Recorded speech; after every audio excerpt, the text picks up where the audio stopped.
My uncle William Kent Goble delivered a box of papers containing my grandparents' research on the Abraham Coon family.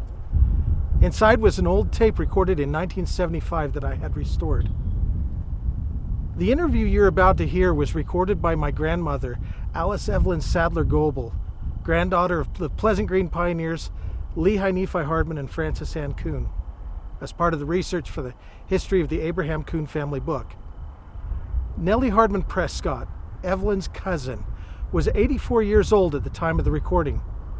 Nellie was the oldest daughter of George Richard Hardman, Lehi Nephi Hardman's oldest son. She was born on the 27th of May, 1891.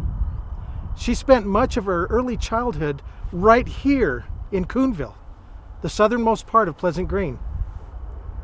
Among her memories was the old red brick schoolhouse where she attended with many of her cousins and neighbors. Great care was taken to preserve this recording, that these memories of Coonville will never be forgotten.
We're happy to be in Nell Prescott Hammersmith's home tonight, and we're happy to have Nell tell us a little bit about Coonville in our Coon Family Organization meeting. So we will now let Nell do that.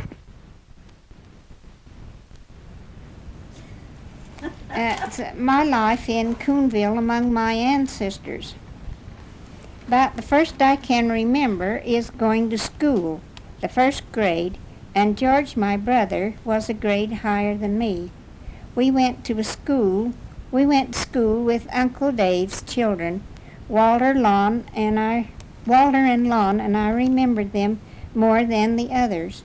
Then Uncle Ike's children, George and Herb and Clara. I remember I didn't get along very well with Clara. We had lots of quarrels. I used to pull her hair because she had it so nice and long, and she was very tender-headed. Our school, one room with 8 grades, called the Ochre School. We lived across the road from my home, so we came home for lunch. My mother was going to have a baby, and Father was working at the salt ponds for $1 a day, so we didn't have much money. But having had such thrifty parents, and my mother, she could do anything in the sew line, so we had nice clothes. My mother was a very beautiful woman. I have heard she was the most beautiful girl to come into that valley. That is what so many of the old-timers told me when I went back there after I had grown up. My sister Mary was the one who looked more like my mother. Creel and I were Hardmans. Father and Mother had a white-top buggy, and every Saturday we went in to Salt Lake to trade. He would put his horses in Fisher's feed yard, and he and Mother would do the trading and leave us kids there in the yard until they got back. Father always brought us candy. You could get quite a lot of candy for a nickel. Mother would buy a large stick of bologna and a loaf of bread and always some sweets. And when we got ready to go home, she would feed us in the buggy. It was something to look forward to. I remember when Father bought herd of sheep. If I remember right, it was about 3,000 head of ewes. Went into debt for them. He liked sheep because he had been with sheep since he was about 11 years old. That was when he ran away from home and went to the sheep camps. Grandmother said Grandpa ran him away from home. Mother and us children went on the summer range with Father up East Canyon, Lamb's Canyon, and over near Park City, a place called Gogosier. We had two herders, Charlie Ball and Joe Bowden. It was a time we kids looked forward to. I remember George had a gun. He had a thing for guns. Anyway, one day when we were out with the sheep and he and I went hunting snakes, I would chase them out from under the rocks and he would try to shoot them. But when my father found out that we were doing, he sure put a stop to it. We never chased snakes again. They were rattlesnakes. Father kept the sheep for about 3 years, then lost them. When I think back, I know it was an awful blow to him. I remember the homes of my uncles and aunts, big homes with lots of bedrooms for the big families and the big kitchens, and all they had, and all had pantries in their houses. They set a good table with lots of good food, mostly what they raised. All had farms. My grandfather had a sorghum mill, raised his own cane. He would take us with him when he went to run the mill.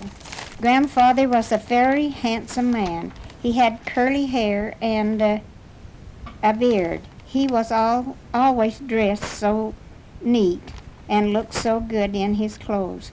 Grandmother was very plain. Her hair was coal black, but she didn't care for frills. I know every time Grandfather would go away, us kids would hit for Grandmother so she could tell us stories about her early life. I think us children just loved her. She was a kind woman and loved children, where Grandfather was more stern. But one thing that I can remember, that he took us kids to church every Sunday and seen to it we were all blessed and baptized. He was always with us at the right time. I don't remember just when we left Coonville and went to my grandfather's ranch in Keatley. We only went back just to Coonville on visits. Thank you, Nell. That is wonderful. We appreciate that so much and the effort you put forth in doing that.